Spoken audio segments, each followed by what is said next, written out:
última chamada FUVEST. Vamos lá, vou transitar os slides para vocês. Bom, gente, chegamos aí à segunda fase da FUVEST, que vai acontecer neste final de semana já. E claro que para a gente poder ter um entendimento dessa prova, fazer uma boa prova, executar uma boa prova, a gente tem que também conhecer as características gerais dessa prova, né? Quando a gente fala de FUVEST, gente, primeiro ponto, vem à cabeça do aluno um grande desafio. Esse que é um grande problema. Muitos alunos acabam se colocando numa situação até de inferioridade. Ah, é uma prova difícil, uma prova árdua, uma prova que exige muito conhecimento do aluno, então eu não vou conseguir fazer uma boa redação. Calma, não é bem assim, tá? Existem anos em que a FUVEST pede sim temas com alto grau de complexidade, como já aconteceu anteriormente, até 2013, 2014. No entanto, cada vez mais a FUVEST tem adotado polêmicas, situações críticas e reflexivas que remontam a uma capacidade crítica e reflexiva do aluno, claro, construído ao longo de um determinado intervalo de tempo, que são muito atuais. O ano passado nós tivemos um tema muito atual, o ano retrasado não foi diferente disso. Ano anterior ainda foi um outro tema que também tinha tudo a ver com o contexto daquele momento. Ou seja, o que a gente pode esperar em termos de tema, né? Muitos alunos até me pedem, professor, aposta num tema. Eu não aposto num tema específico. Eu não gosto de apostar num tema específico porque muitas vezes a gente acaba dando uma sugestão, o aluno estuda aquela sugestão e não cai e ele se frustra. Então eu não gosto disso, né? Mas com certeza uma coisa que eu posso garantir para vocês é que a FUVEST vem muito crítica pelos acontecimentos que fizeram parte do decorrer de todo o ano passado. O ano passado, vocês viram, teve muita coisa acontecendo, teve inúmeras situações, as mais burlescas, as mais críticas, as mais até mesmo espantosas acontecendo no cenário político, no cenário social, ambiental, climático, que nós tivemos a COP26, inclusive. Gente, aconteceu várias coisas. E essas várias coisas que aconteceram, com certeza podem ser refletidas diretamente naquilo que a FUVEST vai exigir de vocês como tema de redação. Um aluno crítico, analítico em relação aos acontecimentos que pautaram 2020. Então, 2021, aliás. Então, eles são muito bem criteriosos em relação à escolha do tema mais atual. Além disso, vamos ver algumas características comigo nessa tabelinha, nesse primeiro slide.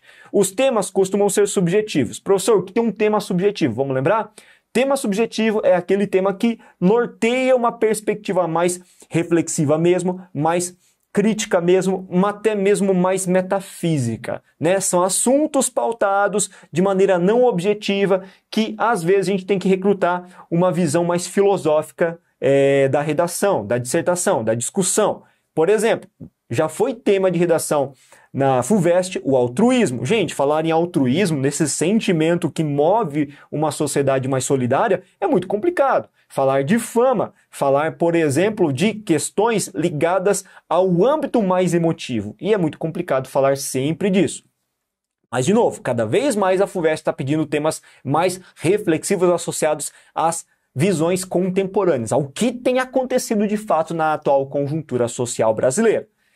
Outra característica, demanda capacidade crítica reflexiva. O aluno que faz a FUVEST consegue se notabilizar por uma nota superior a 40 pontos, com certeza ele trouxe um texto extremamente crítico, extremamente reflexivo, com uma capacidade de fazer relações e conexões intertextuais com os mais diversos campos de conhecimento do saber, da literatura, da história, da filosofia, da sociologia, da arte, entre tantos campos de conhecimento, geopolítica, política, economia e assim por diante. Exige a associação entre camadas comanda e texto motivador. Isso é importante, a característica número 3. No Enem, vocês já viram recentemente o Enem, né? Inclusive teve uma edição que foi a edição para pessoas privadas de liberdade e a edição também que corresponde à reaplicação da prova. O Enem, ele dá uma comanda, e essa comanda ela tem que ser cumprida, né? Essa comanda, ela faz parte de todo o processo de desencadeamento da redação que ela pretende avaliar em você em relação à fuga ou não do tema. Na FUVEST, somente a comanda não adianta. Você não pode simplesmente olhar com comanda e concluir que a FUVEST quer aquilo. Por quê? Porque os textos motivadores, e aí eu vou ler o tópico 3º e 4º ao mesmo tempo, os textos motivadores da FUVEST juntos com a comanda de redação é que vão nortear o seu direcionamento, o seu posicionamento. Pô, professor, mas espera aí, o que você quer dizer com isso? Não adianta só ler a comanda de redação e interpretá-la. Ah, entendi a comanda, bacana, né? Você não pode simplesmente se pautar unicamente na comanda, porque os textos motivadores e a interpretação que você vai extrair deles é justamente o norteamento, a orientação, o direcionamento que a banca quer que você dê ao seu texto. Veja que isso é muito importante para quê? Para você poder produzir um texto de acordo com o que a comanda, a banca, aliás, corretora, espera de você. Então ela quer que você tenha a capacidade de decodificar, de interpretar os textos motivadores. Olha que difícil então isso. Até porque os textos motivadores da FUVEST, eles giram em torno de textos mais teóricos, mas também até mesmo de poesia, de música e de imagens para serem interpretados. Então exigem muito dessa capacidade de articular interpretação e estabelecer as relações intertextuais de acordo com o seu repertório de mundo. Por isso que o aluno que vai prestar essa prova, ele tem que ter um aparato crítico muito bem fundamentado. É aquele aluno que se interessa por atualidades, por política, por história, por sociologia, por filosofia. Então, esse arcabouço cultural é muito exigido do aluno nesse processo de entendimento também dos textos motivadores para nortear a construção da sua dissertação. A sua dissertação vai ser orientada de acordo com esses textos motivadores, ok? Outro ponto importante, penúltimo, gente, repertório sociocultural produtivo. Alguns alunos já me perguntaram, antes dessa aula, inclusive, sobre a FUVEST. Professor, precisa mesmo de repertório? O que precisa? FUVEST, muito mais do que Enem, galerinha. A FUVEST exige que o aluno seja crítico, que o aluno seja reflexivo, pautado em repertório, em conhecimento de mundo que foi consolidado ao longo dos seus anos de ensino médio. Seja esse aluno que coletou informação formal, do ensino formal, seja aquele aluno que coletou também informação de mundo externo à escola, filmes, livros de leitura que ele fez paralelo à escola. Então exige muito esse repertório. Professor, mas eu posso, assim como o Enem, utilizar animações, desenhos, seriados? Você pode. Claro que aqui a FUVEST também aceita esse tipo de repertório, mas a gente tem que tomar um cuidado seguinte, tá?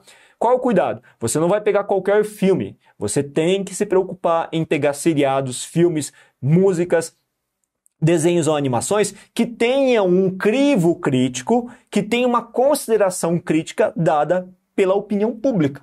Não vai pegar qualquer coisa. Ah, eu vou pegar um filme da Larissa Manoela, fantástica atriz, né? Maravilhosa, eu vou pegar. Não, gente. Pegue um filme, pegue um repertório que tenha já dentro da opinião pública, coletivamente falando, um caráter mais reflexivo também, mais denso de ser trabalhado. Aí sim a gente pode recorrer a esse tipo de repertório, tá? Outro ponto importante, esse repertório ele tem que ser muito plural, variado. Então não adianta você pensar em fazer só um repertório filosófico, ou 2 ou 3 filosóficos. Ah, eu adoro filosofia ou adoro história, então eu só vou fazer repertório filosófico ou histórico. Não. Você precisa fazer um repertório que explore vários campos de conhecimento, campos do saber. Não exige intervenção, penúltimo tópico, cuidado com isso, a intervenção não é exigida. Professor, mas eu posso fazer se eu quiser? Você pode, mas para mim fazer intervenção é gastar tempo a mais, gastar um tempo de planejamento a mais, é gastar linha, desperdiçar linha, que muitas vezes poderia ter sido recrutado com outro propósito, com o objetivo de você tornar a sua argumentação um pouco mais densa ou retomar aquele repertório que você citou na introdução. Então, para mim, não é alguma coisa muito útil, tá? Outro ponto importante, eu não mencionei aqui, mas a FUVEST convencionalmente pede título. Cuidado com esse detalhe. Professor, mas espera aí, eu vou ter uma folha de redação de 30 linhas e aí onde que eu vou enfiar o título? Eu vou enfiar o título na primeira linha, vou perder uma linha? Não, gente. Normalmente a FUVEST faz o quê? Disponibiliza para você uma folha de redação em que o título ele é colocado à parte, tá? Em cima do texto, fora do enquadramento do texto dissertativo que você tem que escrever, as 30 linhas usuais. Você tem, então, mais um espaçamento adicional em cima do texto para colocar o título. Não se esqueça do título. Títulos têm que ter que tamanho? O título tem que ser objetivo, direto e dar clara ideia do teor do seu texto e da posição do seu texto. Então, de pronto, ele é um elemento que antecipa todo o processo também de percepção do assunto e posição do seu texto, da sua dissertação. E por último, eu coloquei alto índice e autoria. Muita gente aí me pergunta, professor, o que é o índice autoral? A grosso modo, ser um texto autoral significa que o seu texto ele tem características peculiares suas, que foram produzidos com um teor autoral. Quer dizer, eu fiz esse texto, tem características minhas, tem um estilo próprio meu. Quando a gente lê um texto do Machado de Assis, tudo bem que eu estou falando de romance, crônica e conto, a gente reconhece de longe que é um texto do Machado de Assis. Eu sei, eu não posso não ter lido aquele conto, mas quando eu leio um conto eu sei que é dele porque o estilo é inconfundível. Então esse seria um índice autoral. Mas numa dissertação, para isso se consolidar, o que você pode fazer? Você pode duas formas. Uma, explorar repertório variável, diferente, tornar o seu texto realmente enriquecedor e diferente. E dois, usar algumas expressões pontuais que mostram um pouco da sua percepção de mundo, subjetivamente falando. Professor, como assim, né? Por exemplo, imagina num seu texto você trabalhar com uma temática que às vezes é uma temática um tanto quanto dramática, como foi o ano passado. O ano passado, o tema de redação da FUVEST 2021, portanto, né, edição ocorrida em 2020/2021, a FUVEST fez uma pergunta: o mundo está fora de ordem, o mundo contemporâneo está fora de ordem, né? E em cima dessa pergunta, trazer diversos textos motivadores negativos, tristes mesmo. Então, nada mais adequado que no meio do texto você inserir uma visão sua por meio de uma ou outra partícula, um infelizmente, um tragicamente. Essas expressões, elas denotam um alto teor de subjetividade que pode ser utilizado no texto dissertativo e que também dão a ideia do quê? De índice autoral, que é a sua opinião, que é a sua percepção do mundo. Olha que bacana, então, fica essa sugestão para você. Em um outro momento, inserir expressões que denotem algum tipo de sentimento, algum tipo de consideração e de visão da sua percepção sobre o tema abordado. Tragicamente, infelizmente, felizmente, o contrário de infelizmente, também são muito bem-vindos aí no decorrer da sua dissertação modelo FUVEST, beleza? Posso fazer isso em outros textos? Até pode, mas a FUVEST é que olha isso com bons olhos, tudo bem?